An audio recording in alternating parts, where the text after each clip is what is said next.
Olá. Olá, tudo bem? Boa Boa noite. noite. Boa Boa noite. noite, tudo bem? Tudo jóia. Estamos no ar, estamos aqui na nossa live. Vamos hoje comemorar os 9 anos da Lei Fernando Costa. E eu convidei o senhor, eu não sei se o senhor me convidou, mas a gente se convidou para falar sobre isso. Até porque é uma data importante para os autistas e também para as famílias dos autistas aqui do Distrito Federal. Eu Sem vou me dúvida. apresentar, depois eu vou passar para o senhor se apresentar. Eu sou Edilson Barbosa, sou advogado, estou como presidente da Comissão de Defesa dos Direitos da Pessoa com Autismo, da seccional aqui do Distrito Federal. Também estou como diretor jurídico do Movimento Orgulho Autista Brasil, e toda palestra que eu for, eu falo que fui convidado pelo presidente Fernando Costa, esse que está ali do meu lado.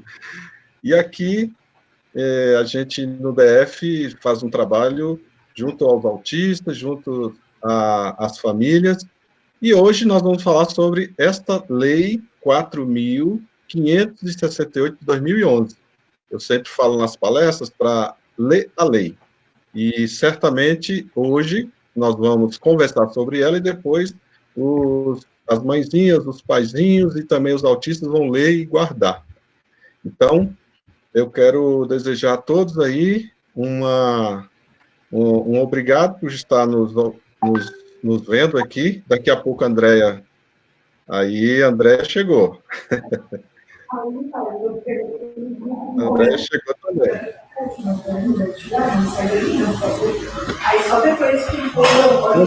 Boa noite, Andréia. Boa noite. Boa noite. A Andréia vai fazer a tradução em Libras. Eu comecei minha apresentação aqui, não tem problema. Já começaram? Já começamos, já estamos no ar. Já estamos até com pessoas aqui já participando. Tem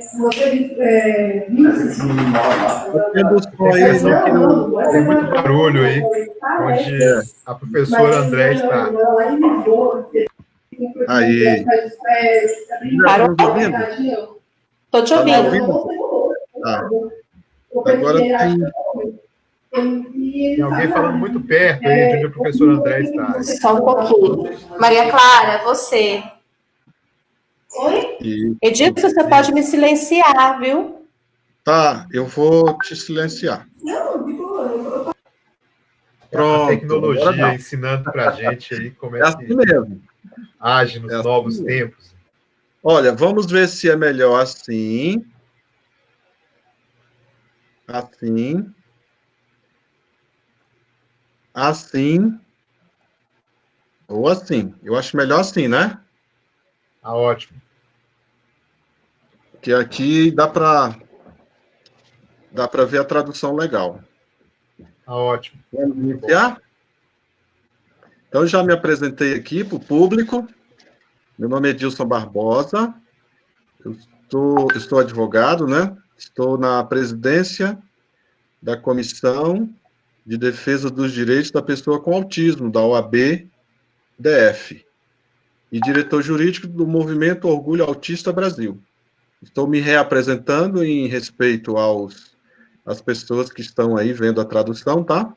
Então, não estranhe. Então, hoje nós vamos debater os 9 anos da Lei Fernando Costa.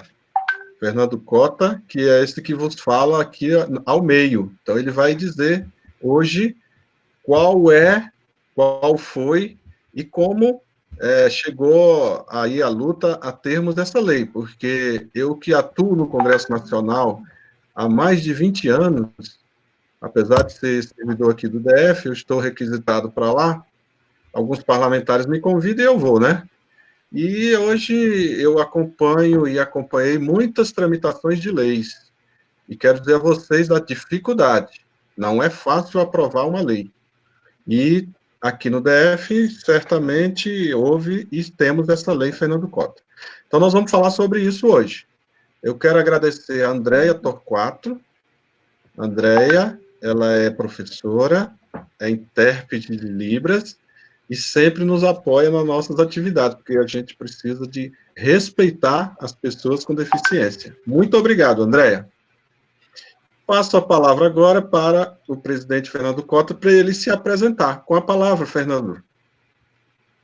Muito bem, muito obrigado. Então, doutor Edilson Barbosa, professora Andréia Torquato, muito obrigado a todos vocês que nos permitem chegar hoje, nesse sábado, né, aí às suas casas, nos seus locais de trabalho, enfim, onde estão podendo, né, assistir e participar dessa live agora, né, e que vai ficar gravada aí para a gente falar um pouquinho sobre os 9 anos da Lei Fernando Cota. Eu sou Fernando Cota, né, tenho muito orgulho de ter o nome de uma lei aí que a gente batalhou muito, né. Primeiro, quero dizer que essa lei não fui eu que fiz sozinho, ninguém faz sozinho lei nenhuma, né. Se alguém falar isso para vocês, na maior parte das raras exceções, é mentira, é papo furado.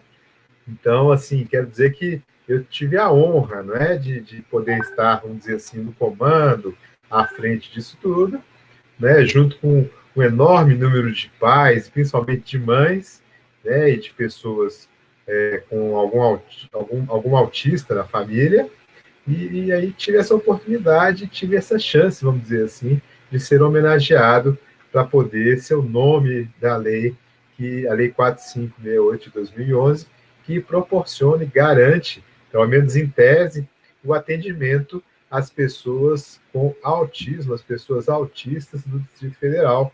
É uma lei só do âmbito do Distrito Federal, então, que foi construída com várias mãos, né? Várias mães participaram, né, dessa luta por essa lei, e muitas presentes e as que não estavam presentes até pela internet também, para que a gente pudesse fazer essa lei uma realidade, doutor Edilson.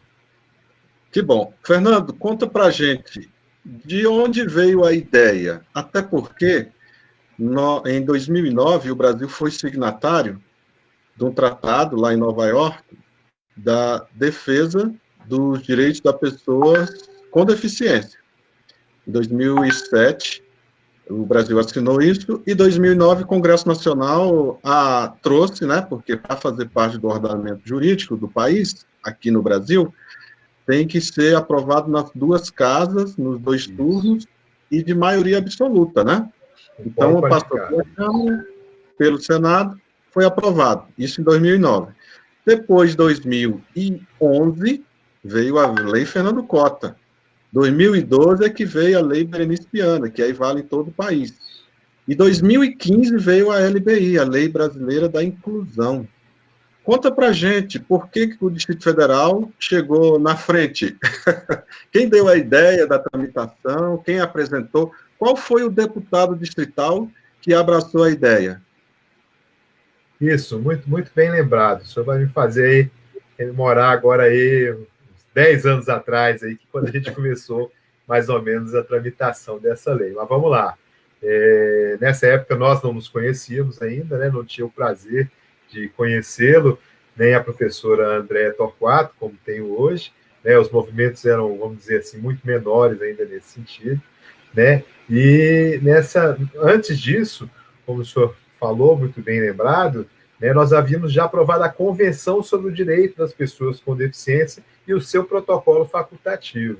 Eu pude fazer parte dessa equipe, não foi fácil também, né, fazer com que essa norma internacional fosse aprovada, né, que fórum qualificado 2 vezes, na Câmara, no Senado, né, fazer valer isso foi uma dificuldade. Nós tivemos que conversar com lideranças, né, e só quem trabalha lá pode ter uma noção do que é verdadeiramente um acordo de lideranças, né? Isso não é fácil de se fazer isso, não é fácil de se agradar. Nós tivemos, naquela época, inclusive, muita gente que diz que não poderia, que o Brasil não poderia ser signatário de uma coisa dessa, mas conseguimos com a conversa, corta uma coisa ali, tira outra ali, e conseguimos aprovar, e está aí, né, a convenção que vale também para o Brasil e que é uma norma internacional. E no âmbito do Distrito Federal, então, nós já tínhamos a Lei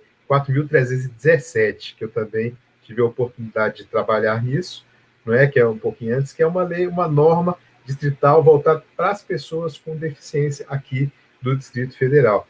É uma norma que foi também trabalhada por nós e conseguimos aí a aprovação aqui no âmbito da Câmara Legislativa. No âmbito dos estados, não é, e dos municípios é mais fácil, ou menos difícil, vamos dizer assim, aprovar uma lei, porque ela não precisa passar pelas duas câmaras, a Câmara Maior e a Câmara Menor, o Senado e a Câmara Federal.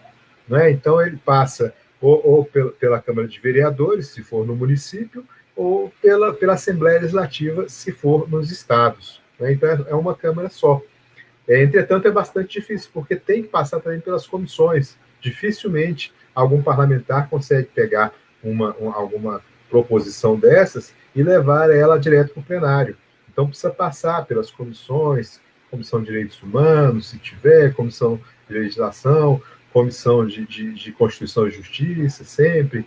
Então, enfim, tem que passar por uma série de comissões. E não foi diferente, né? Então, vamos lá, vamos falar. Primeiro, nós tínhamos a experiência, por exemplo, da convenção. E aí, nessa época, eu fui gestor aqui do GDF, do que hoje é a Secretaria aqui distrital das pessoas com deficiência, né? E como que eu fui para a secretaria? Em 2005, né, nós tivemos toda aquela história da criação do MOAB, Movimento Orgulho Autista Brasil, aqui em Brasília. Eu sou policial rodoviário federal, sou inspetor da Polícia Rodoviária Federal de profissão, né, e sou voluntário do MOAB, do Movimento Orgulho Autista Brasil, e naquela época meu filho tem 22 anos, né, e então já tinha o filho, já tinha a noção dessa situação, e aí procuramos, na realidade, primeiro entidades, né, que pudessem abarcar essa causa, e nenhuma se interessou. Né? Uhum. E aí nós tivemos que realmente trabalhar mais com aqueles pais que eram interessados naquele momento, aqueles amigos, aqueles simpatizantes. E batemos na porta de vários deputados distritais aqui, e quem aceitou foi o mesmo que tinha feito essa lei 4.317, que era um deputado com deficiência, era então deputado, que é o deputado Benício Tavares, né, que não é mais deputado hoje, e o deputado Benício Tavares aceitou, né, a nossa proposta de levar essa lei, e assim foi. E nós começamos a trabalhar essa lei no gabinete do deputado Benício. Paralelamente a isso estou falando de final de 2009, começo de 2010, nós começamos a trabalhar também no âmbito nacional a Lei Berenice Piana, né, o projeto da Lei Berenice Piana, começando lá no Senado, na Comissão de Direitos Humanos do Senado, através do senador Paulo Paim. Né, enfim, começaram juntos, só que lá demorou mais, porque lá é bicameral, tem que passar pela Câmara Alta e pela Câmara Baixa, pelo Senado, e ainda voltou, então, porque tem modificação, ainda voltou, né, para isso. Mas aqui não, aqui nós começamos a trabalhar nesse sentido. Então, no final de 2010, em tempo recorde, porque uma lei, ela tem, o Brasil é muito rigoroso com essa questão da criação de leis, ainda mais quando parte da população.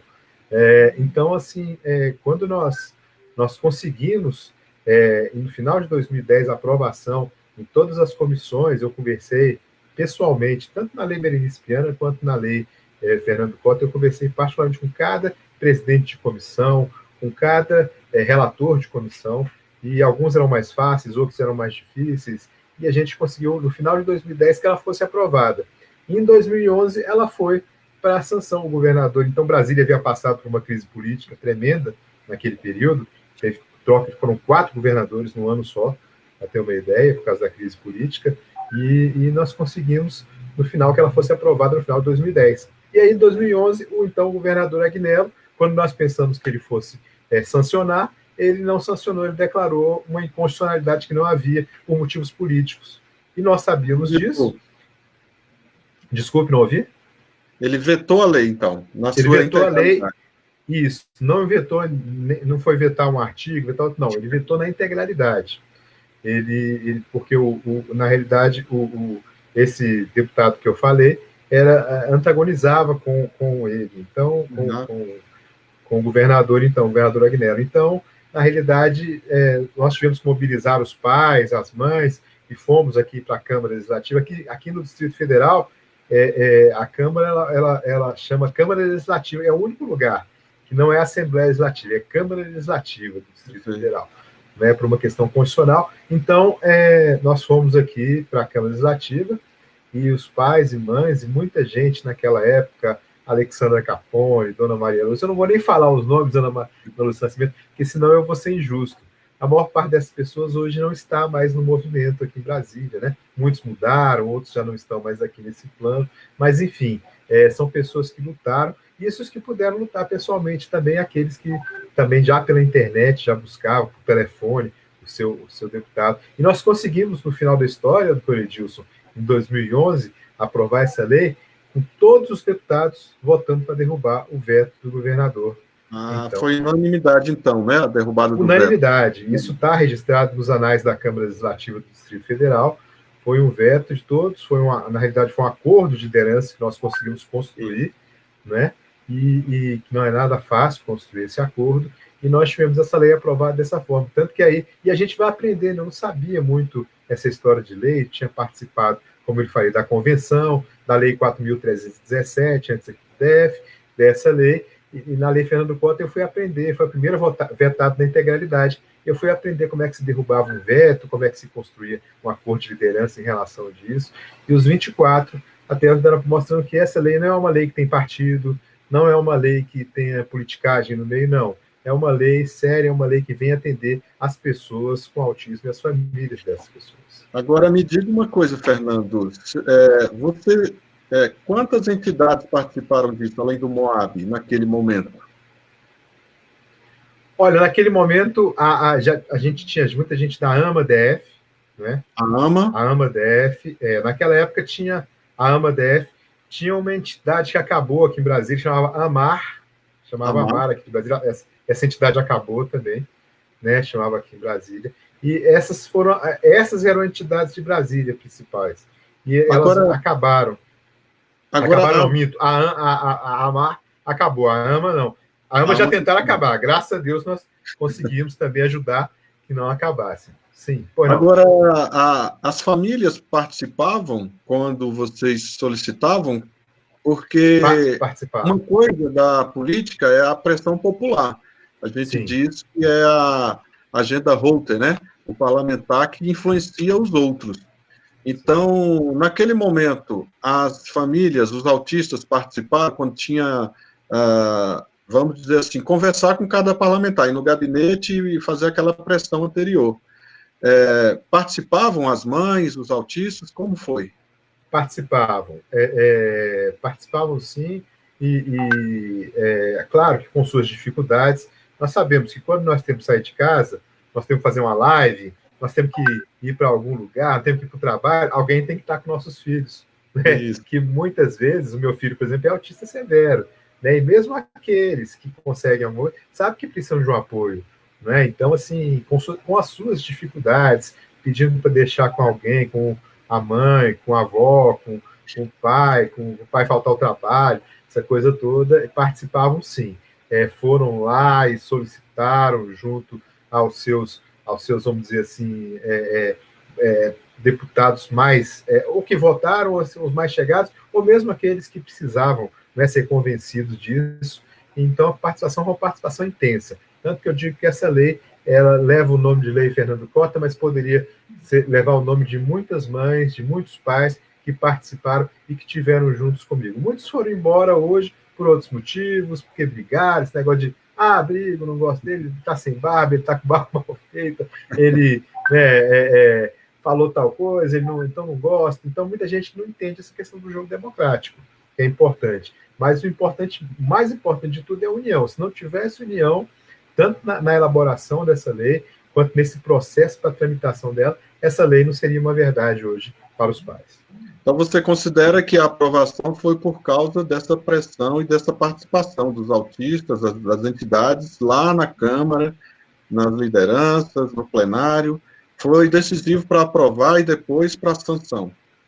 Na verdade, foi promulgado, né? Porque o Executivo, quando ele veta, aí acaba o Legislativo derrubando o veto e promulgando.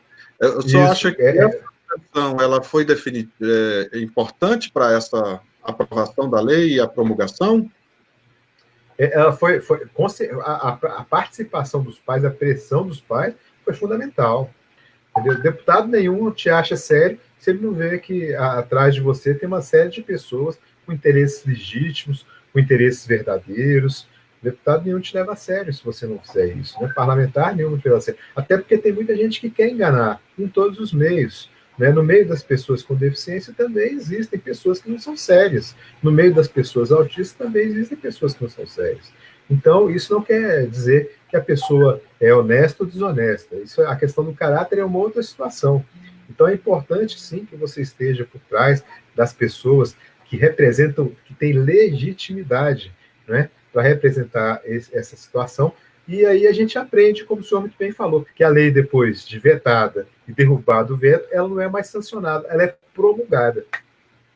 Me diga uma coisa, por que foi o vice-presidente em exercício da Câmara e não o presidente, e na época era o então deputado doutor Michel? Então, isso. O nomezinho dele está na história, e hoje ele é do Tribunal de Contas do DF. Como é que foi isso? O presidente da Assembleia teve o prazer aí de promulgar essa lei, Fernando Cota? Não, na realidade, o presidente da Assembleia estava ausente no dia, ele tinha viajado a serviço, não é? Ele tinha viajado a serviço, estava ausente, e aí o deputado doutor Michel, que tem toda uma história também muito interessante, não é? O deputado, ele começou como cobrador de ônibus, depois veio ser motorista de ônibus, depois veio ser agente da Polícia Civil, depois delegado da Polícia Civil, e hoje, e depois deputado, né? E depois está no Tribunal de Contas. Então, assim, tinha toda uma história e conheciam muito da nossa necessidade e nos recepcionou muito bem naquela oportunidade. Então, ele teve a felicidade de promulgar o ato, porque, na realidade, o presidente estava fora. Lembra quem era o presidente? Era do partido do governador, é? Nesse momento, não lembro quem era o presidente. Não lembro. Tá bom. Mas vamos à lei, vamos rapidinho. Mas o importante é o doutor Michel, que sancionou, que promulgou a lei. Esse é que é o importante. Olha só, no primeiro artigo, fica instituído no Distrito Federal a obrigatoriedade do Poder Executivo manter unidades específicas de atendimento integrado de saúde e educação a pessoas portadoras de autismo. Isso aí que vai ter que mudar, né? Isso. É uma lei que...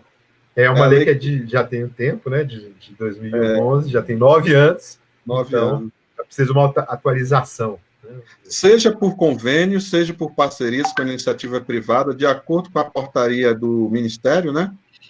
Número 1635, de 12 de setembro de 2002, do Ministério da Saúde. E desassociados das unidades com finalidade de atender pessoas com distúrbios mentais genéricos.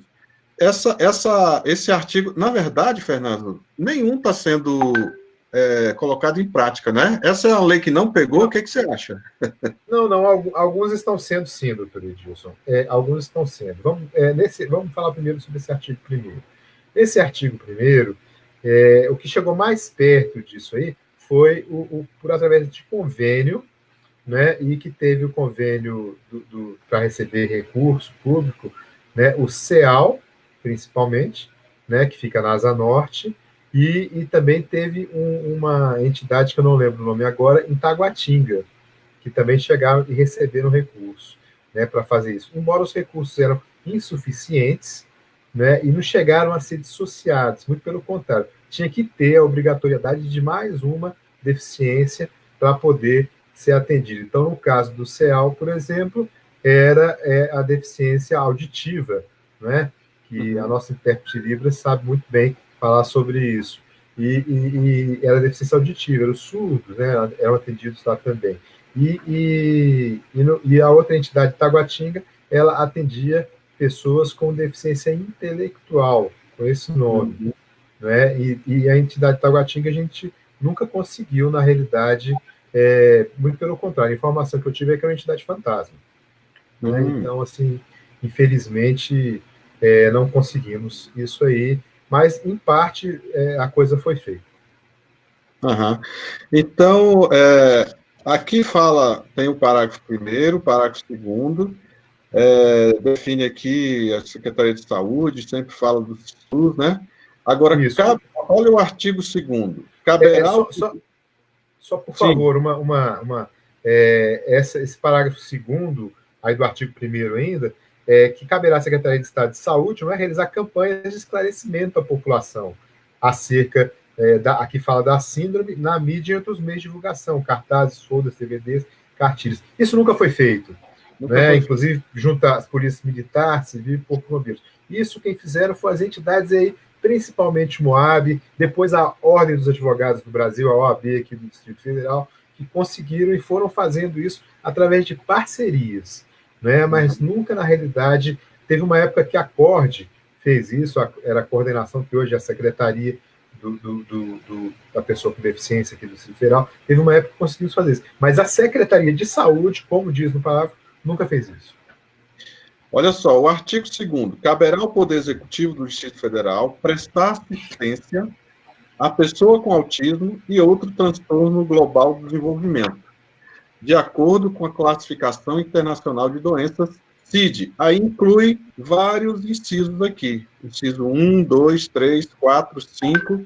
Depois vem um parágrafo único, dizendo assim, olha, para atendimento aos autistas em condições de frequentar a escola regular, a Secretaria de Educação, por meio da sua rede de ensino, escolas conveniadas e da rede privada, deverão dispor dos seus quadros funcionais de assistentes sociais, orientadores pedagógicos, com especialização no atendimento aos beneficiários dessa lei. Então, é saúde e educação, né? Isso. Na realidade, o que eles, nesse ponto do parágrafo único do artigo 2º, o que nos é relatado é que isso existe. E, de fato, esse atendimento aos autistas em condição de frequentar a escola regular, ou seja, a rede de ensino pública ou as conveniadas, elas dispõem de assistentes sociais, de orientadores pedagógicos e com especialização a questão dos autistas. Entretanto, o que nos reportam é que é em número insuficiente, né? Na realidade, há poucos assistentes sociais e orientadores, então as pessoas têm que esperar muito tempo para isso, né? E nem todos têm a especialização. Alguns têm. Aqui em Brasília existe a ENAP, Escola Nacional de Administração Pública, e existe também uma escola que fica ali na escola normal, me foge o nome agora, que é voltada aos professores. Eu me foge, se alguém falar, não sei o nome, a professora está falando, mas eu não entendo Libras. Desculpa, professora. Não, aí é a EAP. EAP, muito obrigado. EAP, é onde ficava a escola normal de Brasília, que eu sou antigo, é onde ficava, eu chamo de escola normal. É onde ficava a escola normal de Brasília. Eu sei dizer porque eu sou da rede concursado, né? Então, apesar de estar bem visitado, aí a gente sabe que lá é a EAP.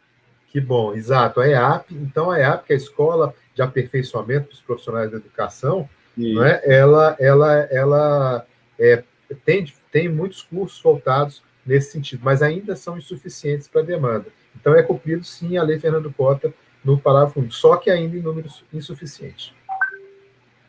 Isso mesmo. Vamos lá.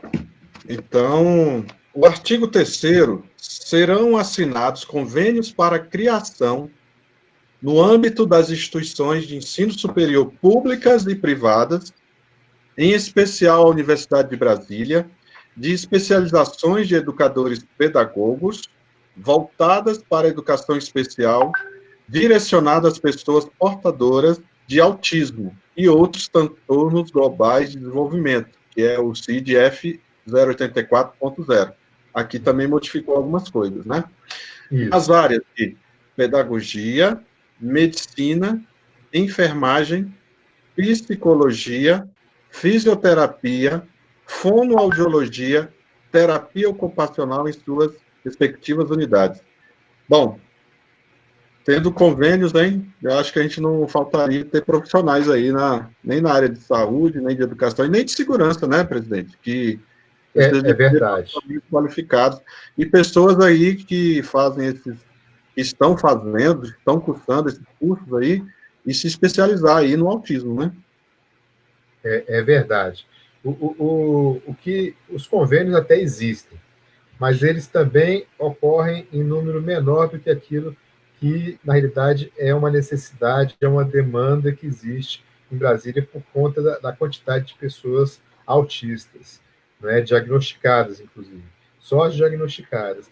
E, de qualquer modo, existem alguns convênios, a gente ouve falar de uma coisa ou de outra. O Moab participou já no passado de algumas intervenções nesse sentido, para trazer a UNB mais perto da sociedade, mais perto da comunidade nesse sentido, mas o que foi obtido foi ainda em número insuficiente. Eu hoje falava numa live mais cedo que eu participei já de uns 100 números, eu não sei mais o número de grupos de trabalho para poder fazer esse tipo de parceria. E, assim, os resultados são muito aquém, infelizmente, das necessidades. O artigo 4º, o Poder Executivo do Distrito Federal deve promover o treinamento e a capacitação dos seus profissionais destinados ao atendimento dos portadores de autismo e de outros transtornos de desenvolvimento e incluí-los no programa de distribuição de medicamentos de alto custo do Ministério da Saúde, por meio da Secretaria de Estado de Saúde e convênios para distribuição dos medicamentos indicados para transtornos globais do desenvolvimento e suas comorbidades. Aí vem os CIDs, CID 084.0, 84.1 e 84.3, certamente são os graus do autismo.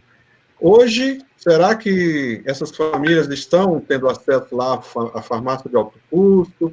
Eu tenho até recebido várias queixas de mães que não conseguem, inclusive judicializando, né? E aí indicando o artigo 4º da Lei Fernando Cota. E aí? Perfeito. O que ocorre é o seguinte, primeiro falando da primeira parte do artigo 4º, que é lá a promoção do treinamento e a capacitação dos profissionais, né, destinados ao atendimento dessas pessoas. Então, é aquilo que nós já falamos sobre a EAP, ocorre também na ENAP, que é a Escola Nacional, tem uma escola aqui do Distrito Federal também, que fica ali no setor de garagens, que ela é para os servidores do GDF de um modo geral, que a EAP é voltada aos profissionais da educação, e a outra é aos servidores do GDF, e no final da Sul nós temos a ENAP, ali próximo do setor policial, que já os servidores federais, como eu, por exemplo. Mas no âmbito do Distrito Federal, nós temos essas duas. E a grande reclamação é que essa qualificação é feita ainda de forma insuficiente. Muitos que querem ainda não conseguem se qualificar, ainda não conseguem saber exatamente como lidar com essas pessoas. Então, a primeira parte é essa. A segunda parte, que a gente fala lá sobre a farmácia de alto custo, foi uma reivindicação já nossa, né, que essas pessoas tivessem direito a receber esses medicamentos. Né? Então, as reclamações, o senhor sabe porque explode aí na área judicial, né, são as mais diversas, porque muitas vezes não tem o medicamento, né? Outras vezes, como foi o caso do meu filho, por exemplo, o medicamento ele não era para ser tomado, era um medicamento chamado Geodon, cloridrato de ziprazidona. Mas lá na lista do SUS, ele não podia, ele tinha que ser esquizofrênico para ele ter direito a esse medicamento. Então, mas ele não é esquizofrênico, ele é autista. Eu tenho que pedir para o médico mentir ou tenho que entrar na justiça? Aí, não pode, acabou. E aí nós tivemos que entrar na justiça, né, e conseguimos para ele. Aí, aqui no Distrito Federal, tem até uma outra farmácia, para quem não sabe, que chama farmácia judicial, que são para essas pessoas que entraram na justiça e para poder receber a sua medicação, muitas vezes como eu recebi durante muitos anos. Hoje meu filho não toma essa medicação, mas até ano passado tomava, e ele usava essa medicação e eu precisava pegar lá na farmácia de alto custo. É um absurdo, né? Faltar medicamentos, estão cumprindo a lei, mas só dessas pessoas que, só de acordo com o medicamento que tem, né, de acordo com aquele que está descrito, é absurdo, porque o perito para passar, vamos dizer, prescrever essas medicações é um médico, e não é aquele que está lá atendendo, que vai dizer que seu filho tem ou não a necessidade de tomar essa medicação. Vamos em frente. Olha, o artigo 5º, o Poder Executivo olha que palavra interessante, presidente Fernando Cota, o Poder executivo deverá, não é nem poderá, né? Deverá arcar com o transporte coletivo específico ou individual de pessoas autistas e portadoras de outros transtornos globais de desenvolvimento, com vistas às suas necessidades de ensino e assistência à saúde, seja por meio de transporte de massa, seja por ambulância específica. Olha só o parágrafo único. O veículo... Olha só o parágrafo único. O veículo que estiver conduzindo pessoa autista tem o direito de usar vagas especiais de estacionamento reservadas às pessoas com deficiência. Isso aí vamos dizer, é a parte da lei que funciona, uma que funciona bem e outra que funciona não tão bem assim.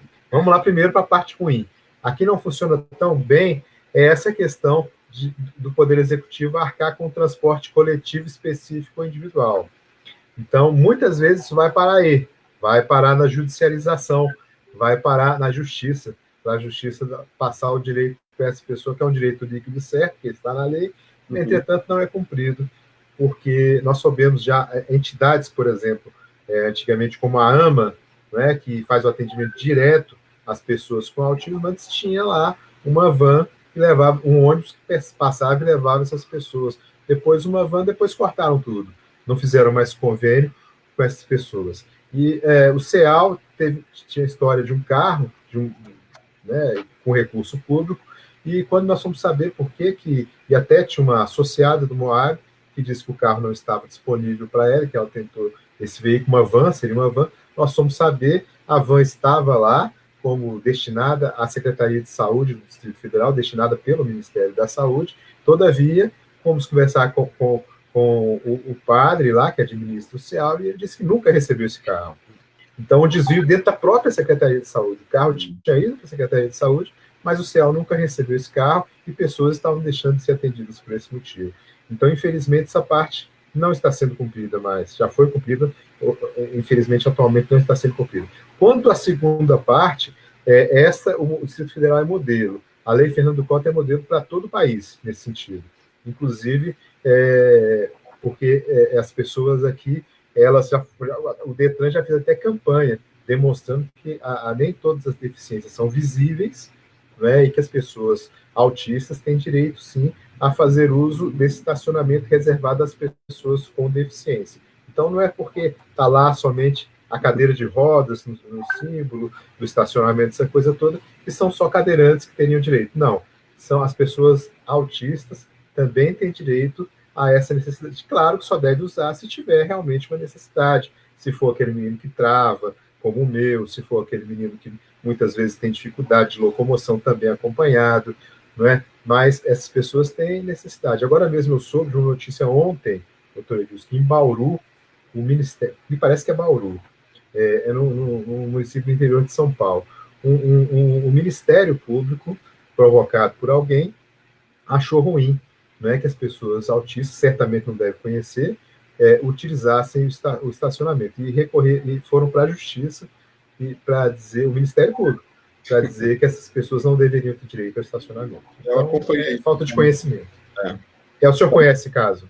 Eu conheço e achei um absurdo também. Eu acho que até liguei lá para o doutor Cláudio, que é da Comissão de Defesa dos Autistas da OAB de São Paulo, e ele está entrando lá para acompanhar esse caso lá. E é Bauru mesmo. E como a OAB São Paulo, e ele aí tem a subseção, ele ficou de entrar em contato para a OAB atuar. Se não tiver a comissão de autismo, certamente a comissão de defesa da pessoa com deficiência, mas vai acompanhar. Presidente, o artigo... O senhor quer falar mais alguma coisa disso aí? Não, eu só queria falar que é importante isso, nós também estamos acionando a nossa coordenadora estadual lá, a doutora Adriana Zink, para que também possa trabalhar nesse sentido. Então, nós também estamos atuando para que possa reverter essa situação, porque realmente não existe. E as pessoas que não têm essa, vamos dizer assim, necessidade, claro, que não devem utilizar, nem todo autista tem essa necessidade. Ele não deve utilizar, deve deixar para quem tem.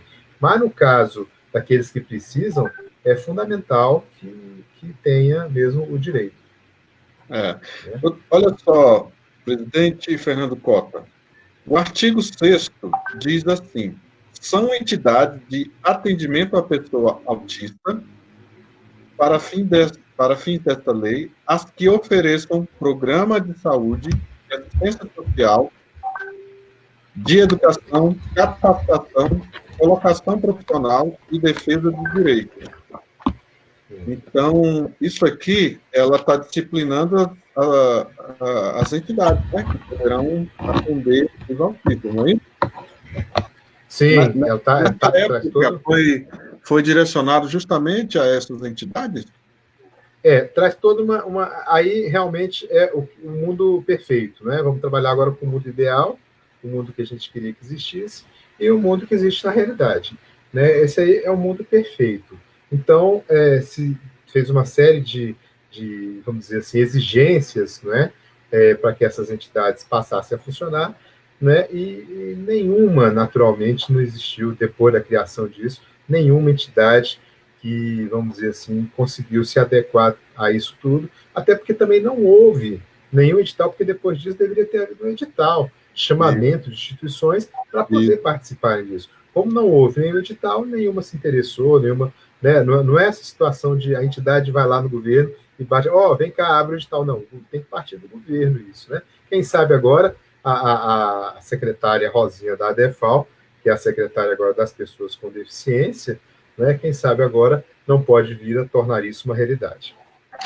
O artigo 7º diz assim: as entidades governamentais e não governamentais de atendimento à pessoa autista, para efeito de convênios e parcerias, devem preencher os seguintes requisitos.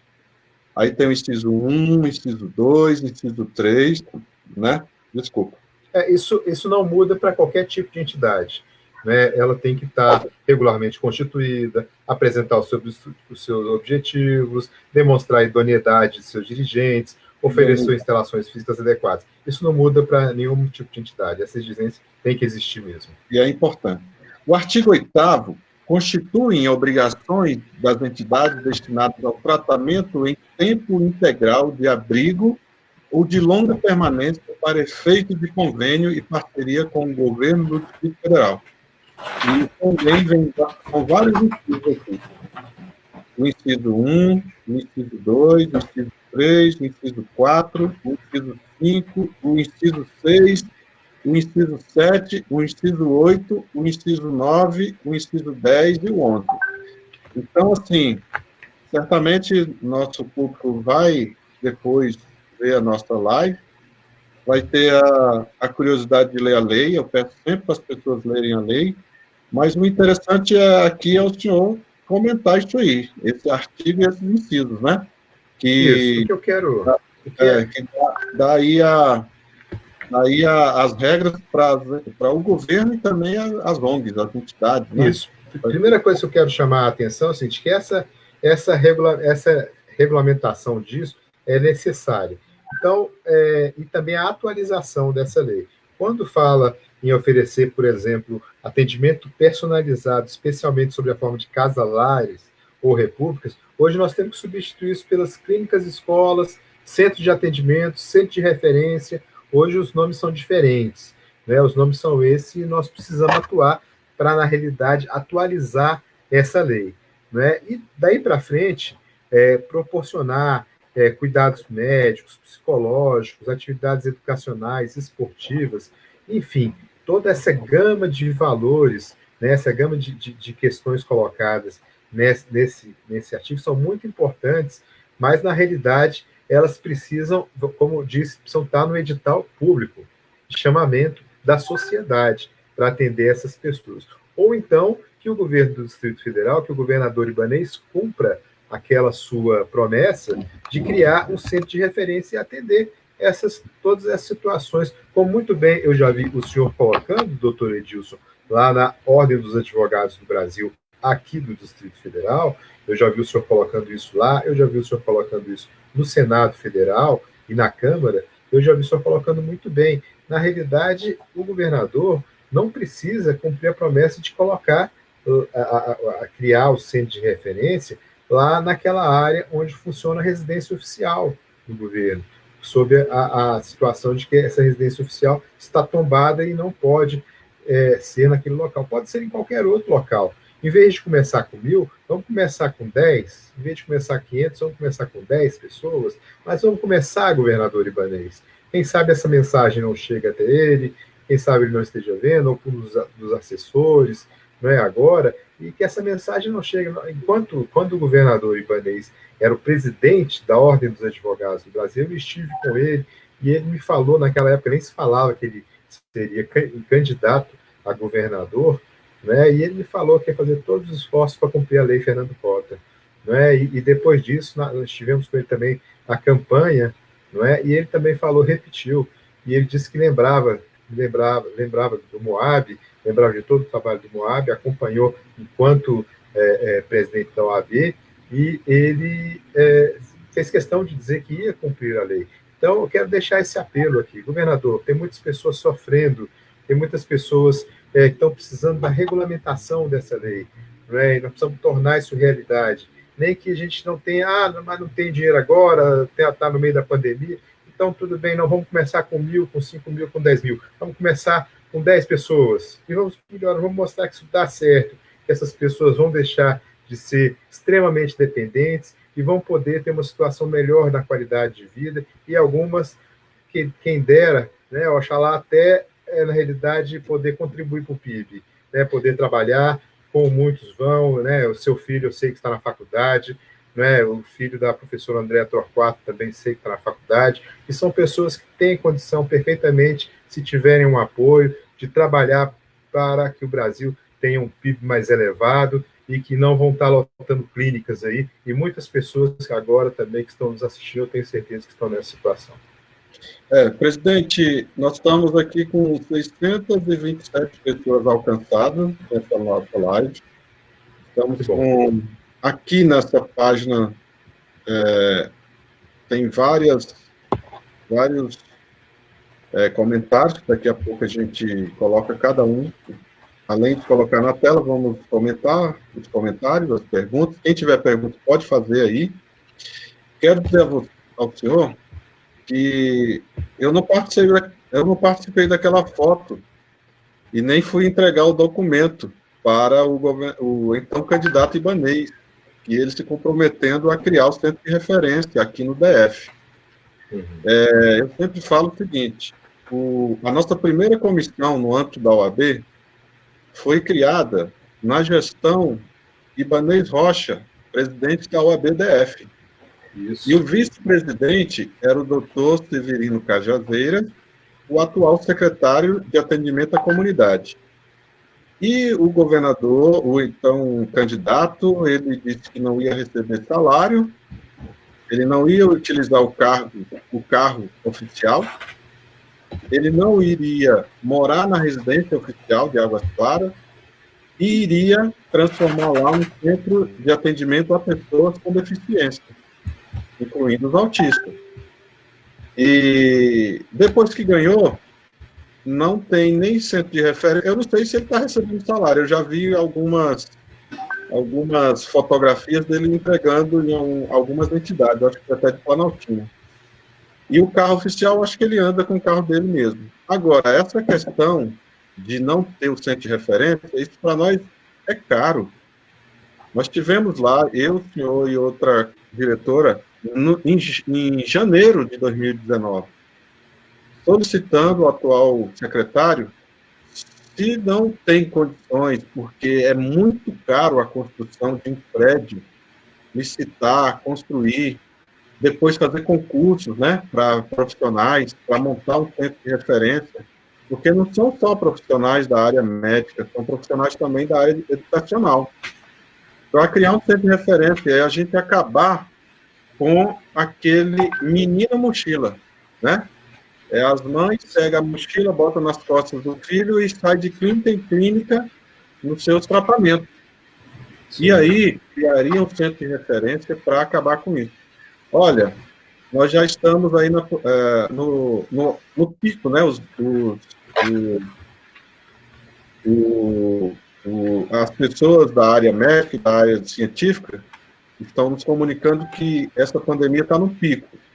Se está no pico, a qualquer momento vai diminuir e vamos sair dessa pandemia. E ao sair, nós temos que brigar e lutar para que tenhamos o centro de referência. Tivemos aqui no DF uma mãe que foi à imprensa reclamando, e até aqui da nossa cidade, Ceilândia, que tem um filho autista que está aguardando 8 anos um fono. Aí é porque ela foi atrás, ela briga e ela anunciou essa realidade. Fora outras que estão por aí e não estão colocando a boca no trombone, não estão nos procurando. Então, essa bandeira que está na Lei Fernando Cota, que está na Lei Berenice Viana, e nós temos centro de referências, que em outros lugares se chama clínica escola, funcionando.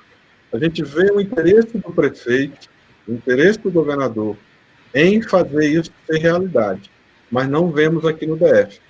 Passou o governo Agnello, passou o governo Hollenberg, e agora está passando o governo Ibanez, e a gente não vê um movimento, porque poderia pegar um próprio do GDF e começar pequeno. Nós temos na rede vários professores com qualificação e gostariam de atuar entre os autistas. Nós temos médicos também. Nós temos na rede hospitalar do DF, na rede de saúde, profissionais que daria para montar um centro de referência. Vamos atender aí 10 autistas para iniciar, e aí vamos crescendo. Mas a gente não viu isso, e nós estamos vendo isso no movimento aí do governo. Mas tanto o Moab, certamente, e nossa comissão, lá no OAB, já conversamos isso, presidente, inclusive na nossa reunião dessa semana com o presidente Délio, presidente da OABDF, e é uma das bandeiras nossas de cobrar o centro de referência aqui no DF. Se possível, até judicializar, porque algumas coisas de governo é só judicializando. Mas a gente precisa de tirar a mochila das costas dos meninos e parar de ficar andando de clínica em clínica e ir para um lugar com profissionais qualificados e a gente dar qualidade de vida tanto para eles quanto para as mães e os pais. Essa questão, doutor Edilson, o senhor está certíssimo. Nós procuramos primeiro o entendimento, né? Nós procuramos primeiro o cumprimento das promessas governamentais, nós procuramos primeiro um entendimento para que, de fato, isso seja, vamos dizer, menos caro para os pais e para o Estado, porque todo mundo perde com isso, né? Se tiver que judicializar, se tiver que... Mas, infelizmente, nós temos que aguardar um prazo. Essas pessoas estão aí, sofrendo, né? Estão aí, muitas vezes, presos, trancafiados dentro de casa, né? Então, infelizmente, não há ainda esse espaço, e eu digo, principalmente para os autistas adultos também, né? Não há nenhum espaço onde você possa levar seu filho e trabalhar em paz, né? Quantos pais eu conheço, ou o pai, ou então a mãe, que tem que deixar o trabalho para ficar com seu filho, né? E quantas mães aí que muitas vezes é só ela e o menino e que não tem como fazer, entendeu? Estão aí vivendo do BPC muitas vezes, não é porque não tem a condição disso. E aqui na Lei Fernando Cota, no artigo 8º que nós temos, ela fala no seu item primeiro, oferecer atendimento personalizado, especialmente sob a forma de casas, lares ou repúblicas. Onde tem aqui casas, lares ou repúblicas, como eu falei, você pode entender aí clínica, escola, você pode entender aí centro de atendimento, centro de referência, onde fala de casas, lares ou repúblicas, o governo do Distrito Federal tem que aproveitar esse artigo aqui, doutor, e criar também as residências chamadas residências inclusivas, né?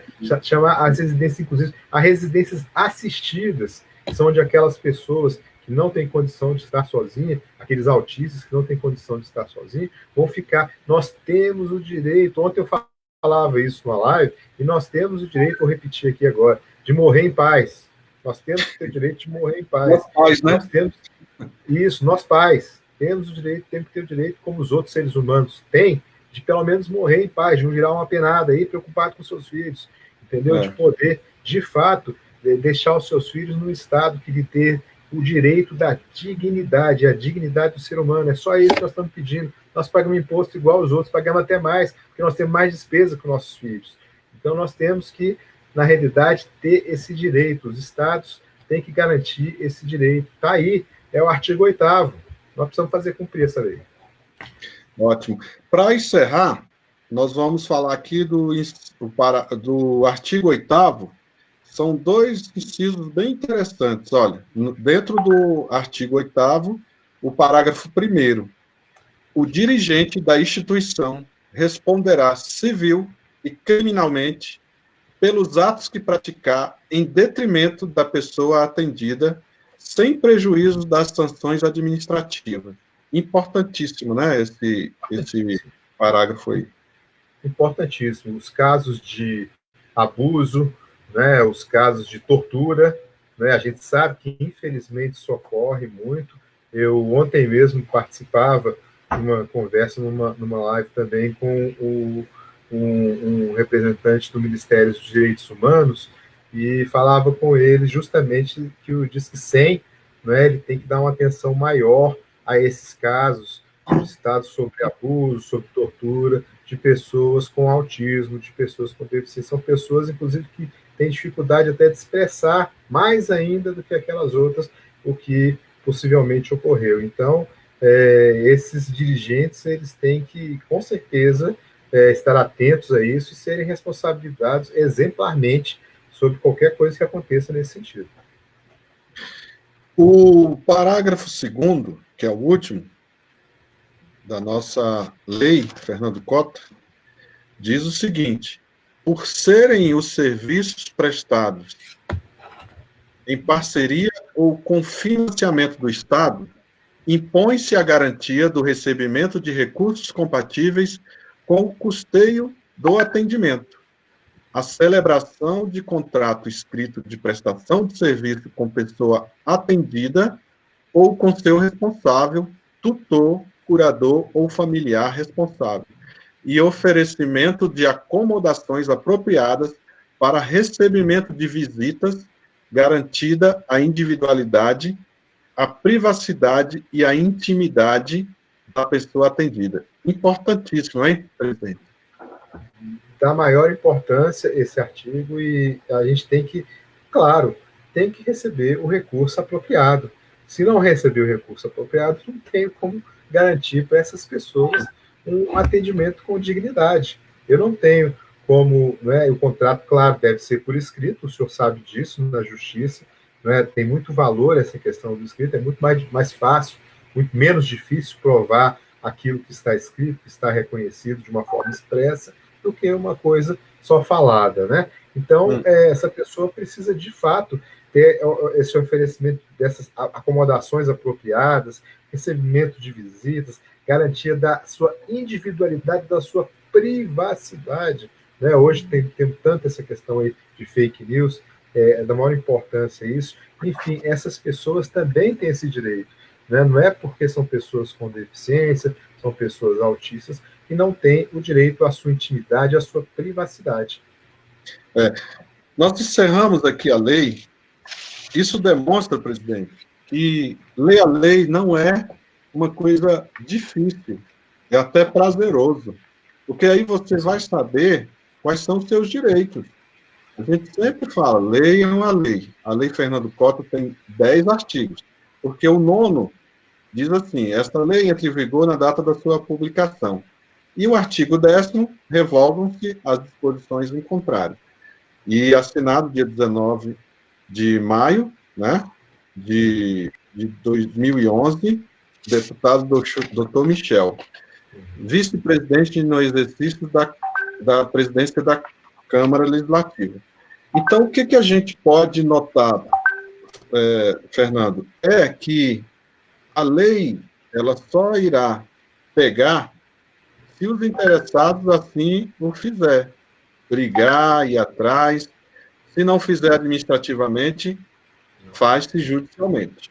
Mas o importante é cada mãezinha que está nos ouvindo, cada pai e cada autista também, porque a criança ela vai virar um adolescente igual o nosso filho, Vinícius já tem 16 anos, e em algum momento ele faz 18, né? Ele é um autista leve, tem condições de fazer e responder para os seus atos há algum tempo. Nós sabemos que tem vários autistas aí que casam, né? Eu fui numa palestra, numa entrevista na TV, e o repórter perguntou: o autista casa? Ele namora?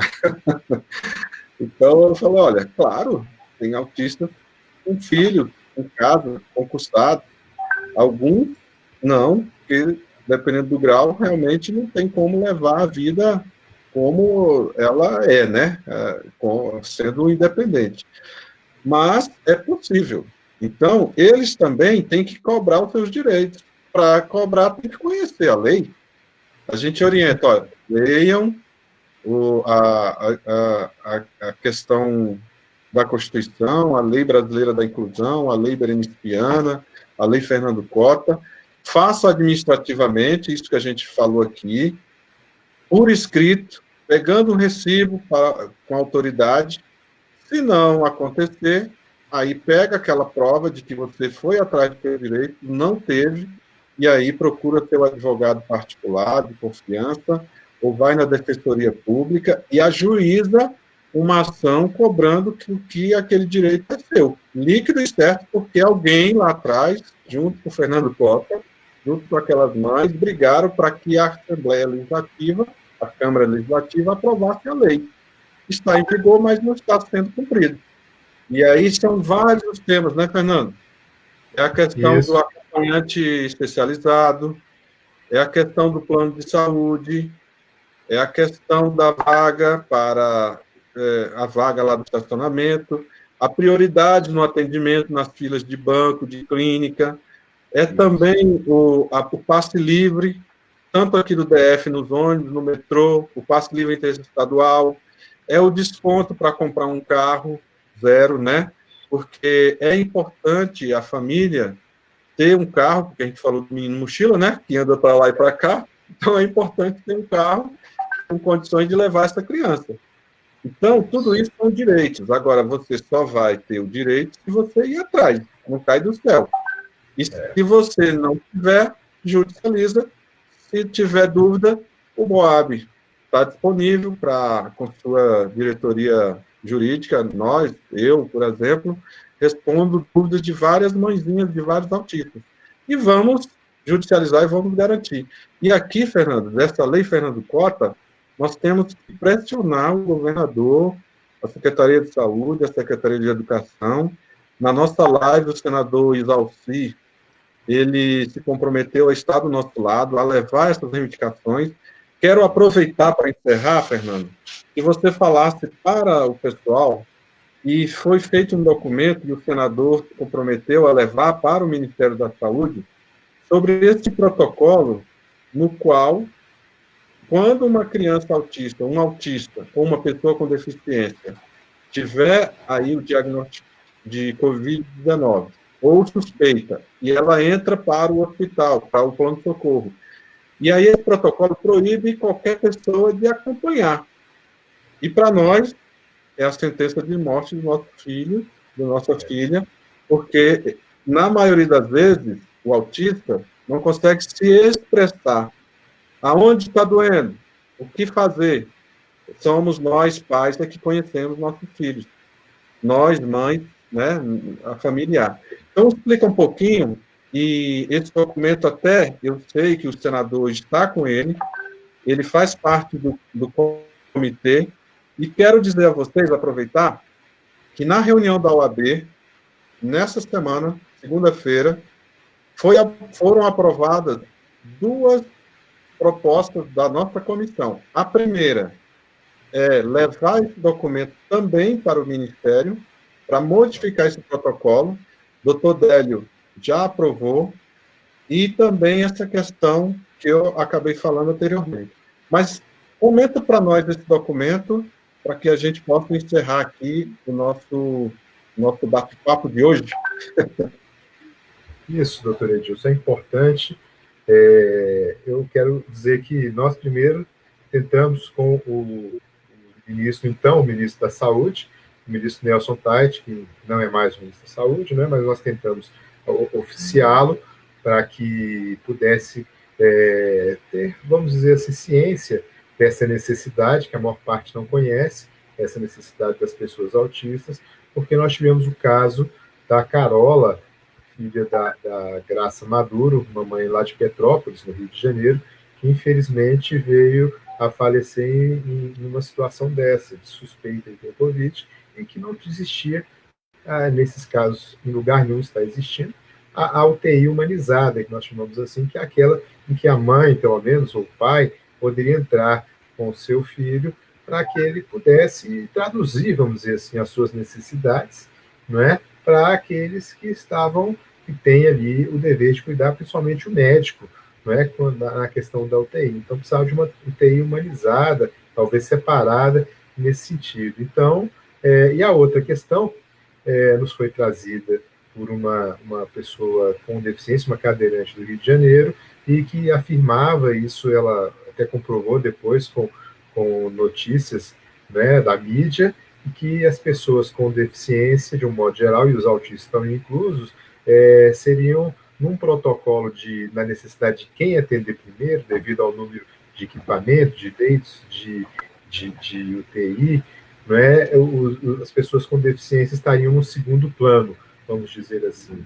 E aí, essas duas questões, nós levamos primeiro, como disse, para o então ministro da Saúde, né, levamos também em alguns âmbitos onde nos falaram de municípios, para que falassem já isso com os seus secretários municipais, já levassem isso com os seus secretários municipais. Aqui no Distrito Federal, no âmbito do Distrito Federal, nós enviamos um ofício para o subsecretário da Secretaria de Direitos Humanos e Justiça Juvenal, também, para que tivesse ciência disso e providenciasse, não é, esse tipo de coisa, que não é providenciado de uma hora para outra. Se isso não for feito antes, não é, e não adianta chegar na hora e não, tem que ser, não é assim. Né, isso tem que ser providenciado com antecedência, a maior brevidade possível. E o senador Exalci, que hoje é o nosso grande representante aí no Legislativo brasileiro, no Legislativo Federal, né, e especialmente no Senado Federal, levamos para o senador Exalci, que foi o que nos respondeu melhor no momento. Né? Ele nos falou que ia providenciar um contato, né, com as instâncias da saúde federal para que isso pudesse ser de conhecimento deles e pudesse ser visualizado. E eu quero dizer até, quero reportar que hoje nós passamos a fazer parte, integrar um programa aí para Brasília nesse sentido, e que essas questões já foram, inclusive, colocadas nesse programa para o futuro de Brasília, e para o futuro, e futuro e presente, no nosso caso, né, porque as coisas são para ontem. Então, para que isso possa realmente não mais ocorrer como aconteceu, e esse exemplo maior aí da filha da senhora Graça Maduro, que é a Carola, que veio a falecer e com essa suspeita de não ter tido o atendimento adequado, porque, veja bem, doutor Edilson, se a pessoa já convive, né, com o outro, ele já está contaminado, se tiver que ser contaminado. Se não está contaminado, então, assim, nesse sentido, não há nenhum problema de entrar junto, né? Ah, mas a UTI é muito específica, sim, mas existe já o conceito de UTI humanizada. Então, a gente tem que pensar nesses casos, sim, para as pessoas com autismo, reservar uma ala, uma parte dessa UTI para, tomara que não tenha, mas a gente sabe que está tendo, né? A gente sabe que em Brasília tem uma pessoa com paralisia cerebral também há pouco tempo, que precisou ser entubada e veio a óbito. Então, a gente sabe que há necessidade, que as pessoas também estão sendo internadas, e isso é da maior urgência. Tá bom. Olha só, vamos agora agradecer aqui quem mandou mensagem. Vai aparecer aí no vídeo. Juliette Cordeiro Leal. Boa noite, parabéns pelos 9 anos. Isso, parabéns e obrigado, Juliette, pelos 9 anos, Fernando Cota, né? Juliana Europeu Barbosa. Tá europeia, mas é europeu. 2 grandes defensores dos autistas. Obrigado, Juliana. Juliana está escutando. Ela está sempre participando. Obrigado. Ela é minha esposa. Mãe do Vinícius Henrique, autista, 16 anos, e da Ana Clara, de 12. Obrigado por nos acompanhar, Juliana. Joanicele Brito. Ah, Joanicele, nossa guerreira. Isso. Ela diz boa noite, amigos. Super, ela sugeriu e eu acatei, ó. Edilson, tire a legenda 9 anos, que fica melhor para ler no celular. Fiz lá no início, por causa principalmente da tradução. Aí ela falou novamente, colocou o nome do meu irmão, mas eu entendi que era para mim. Orgulho de vocês. Obrigado. E tem também aqui, Fernando e Andréia, a Zânia do Carmo. Boa noite, equipe maravilha. Zânia do Carmo. Ela fala Zênia. também, ó. Hã? Zênia do Carmo. Desculpe, Zênia do Carmo. Vocês é tópico show de bola. Obrigado. Aí tem a Juliette Cordeiro Leal. Ela fala... Ah, tá. Ela comentou novamente. Moab desbravando. Obrigado, Juliette. A Márcia Silva Holanda. Boa noite. Boa noite. Obrigado por participar. Viu, Márcia? Ela dá palmas, né, para todos. Tem muita gente aqui. Vamos, olha, por último, Maria Onice. Ótimo, doutor Edilson, por esse excelente trabalho. De parabéns para todos nós, né, que faz parte dessa excelente notícia pública que você usa para os especiais, pais e filhos que precisam muito de amor e compreensão para quem não costuma usar. Obrigado, Marionice. Então, Fernando, eu gostaria de agradecer. Nós tivemos aqui 717 pessoas alcançadas nessa nossa live. Espero que todo mundo nos ajude a colocar em prática essa lei, que a gente possa não só cobrar judicialmente, mas cobrar administrativamente. Quando seus filhos estiverem necessitando de algo que é abarcado pela lei, vá até o órgão, faça por escrito, cobre na escola, no posto de saúde, na área de segurança pública, na entidade da assistência social, faça valer o seu direito. Eu quero que todos leiam, eu sugiro que todos leiam as leis. Nós vamos colocar aqui à disposição essas leis que abarcam e que protegem os autistas. Tem o Estatuto da Pessoa com Deficiência, principalmente o artigo 5º da Constituição, a Lei Bereniciana, a Lei Fernando Cota e outras leis extravagantes, né, que são leis aprovadas aí nas assembleias legislativas, câmaras municipais, Congresso Nacional. Nós vamos criar, Fernando, o portal Voz do Autismo, que nós vamos colocar todas essas leis, tá? Nós vamos estrear, nós estamos combinando com a Berenice Piano o dia para estrear junto contigo, e a gente ter um caminho para que esses pais possam saber os seus direitos. E, para encerrar, eu gostaria de passar a palavra para você fazer as considerações finais. Agradecer a Andréia Torquato, sempre aí fazendo a tradução em Libras. Obrigado, Andréia. E passar a palavra para você, Fernando, para as considerações finais e a gente encerrar a nossa live.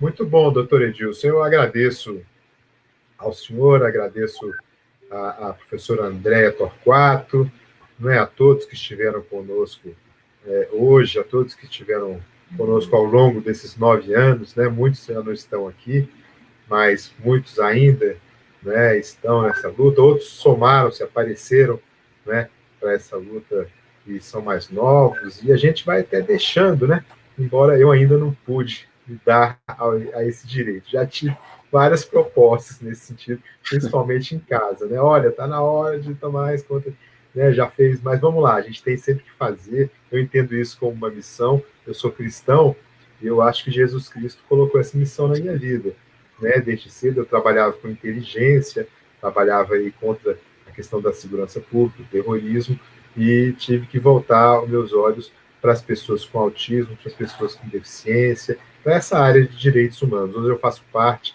Eu era naquela época da ABIN, da Agência Brasileira de Inteligência, quando eu tive o meu filho com o diagnóstico, né, aos 3 anos de idade. E depois disso, eu tive que mudar de modo que eu passei a integrar mais essa área de direitos humanos, e hoje eu sou da Comissão Nacional de Direitos Humanos da Polícia Rodoviária Federal, né, e sou membro com muita honra lá, e a gente tem tentado buscar essas causas aí. Depois da Lei Fernando Cota, a gente estive junto também, muito próximo à Berenice, né, naquela época que nós nos conhecemos, quando foi aprovada a lei federal que ficou conhecida com esse nome, Lei Berenice Piana, com muita honra também da dona Berenice, que é uma batalhadora, ela tem que contar a história de vida qualquer hora, que é uma pessoa que vinha a Brasília, não conhecia as pessoas, dormia em igrejas aí de favor para poder estar aqui no outro dia cedo. Então tem toda uma história que ela que vai contar depois, eu posso até ajudar, porque foi nessa época que eu a conheci. Também conversei, no caso dessa lei, com todos os deputados, os deputados e os senadores nas comissões do Senado e da Câmara, que eram todos que eram relatores e presidentes de comissão, tive essa oportunidade, né, de acompanhar passo a passo. O Moab teve um papel fundamental nessa lei. E depois disso teve a Lei Romário também, que é aquela de redução de jornada, teve a Lei Luciana Mendina, que é aquela do diagnóstico precoce. Nossa, nós temos conseguido avançar muito nessa questão legislativa.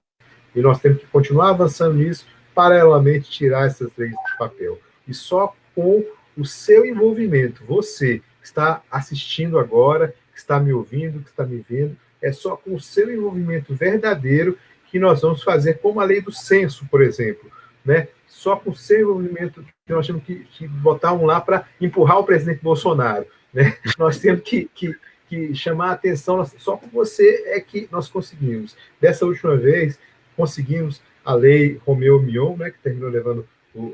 eu conversei com o Romeu Mion pelo telefone, né, para que ele estivesse aqui em Brasília, e essa lei Romeu Mion é a lei da carteirinha, né, da carteirinha e do símbolo dos autistas. Né? Então, são muitas propostas legislativas que nós conseguimos transformar em realidade, e agora está na hora da gente tirar isso do papel e dar tratamento de qualidade, dar tratamento da vida com dignidade para essas pessoas. Então, eu quero conclamar nesse sentido. Primeiro, quero agradecer muito a oportunidade, doutor Edilson, de poder estar fazendo essa live. Tem gente que está chateado comigo, que eu não estou fazendo live todo dia, que eu não estou podendo participar, estou dizendo não. Eu quero dizer que eu atendo na medida do possível. Eu sou pai também de um autista severo de 22 anos, e ele é mais ligado a mim, e eu dependo muito dele, ele depende muito de mim, na realidade, para que a gente possa ter uma relação boa. Né? Nós todos estamos com esse problema do isolamento social, do distanciamento social nessa oportunidade. Tenho paciência que, na medida do possível, eu vou atender a todos. Né? Eu quero sempre agradecer a oportunidade, viu, doutor? Você está fazendo um belíssimo trabalho na OAB, é a terceira gestão que o Moab tem o prazer, né, e a condição de poder estar trabalhando de forma próxima. Né? Em breve vamos aí lançar a cartilha da OAB novamente, né? Eu estava lembrando hoje, peguei, né, hoje a cartilha da OAB, estava lembrando aqui da Lei Fernando Cota, estava lembrando de todo o trabalho, né, que a OAB teve no sentido de promover, e é uma lei que está em destaque aqui nessa cartilha, na sua primeira edição, né, e nas três gestões da OAB nós tivemos um papel fundamental, e o Moab teve, isso vai para a história do Moab, vai para a história das pessoas com autismo, a gente conseguir fazer com que a OAB tivesse um olhar diferenciado para as pessoas que precisam, para as pessoas que necessitam. Muito obrigado, doutor Edilson. Muito obrigado, professora Andréa Torquato. Eu já falei muito e agradeço demais a paciência de vocês. Obrigado e até a próxima. Obrigado a todos que nos acompanharam. Obrigado, Andréa. Obrigado, Fernando Cota. Boa noite, bom dia e boa tarde. Essa live vai ficar à disposição de todo mundo. Um abraço. Obrigado.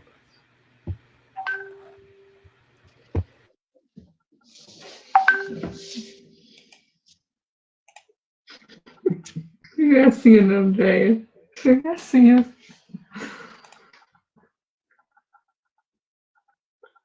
Meu Deus do céu, 1h30. Demora isso aí?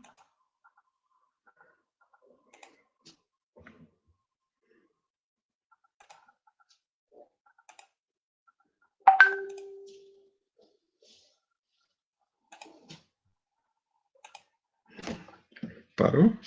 Uhum.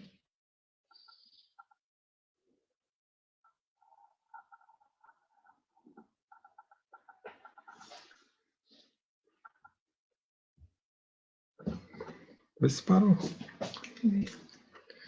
Algo deu errado. Uhum.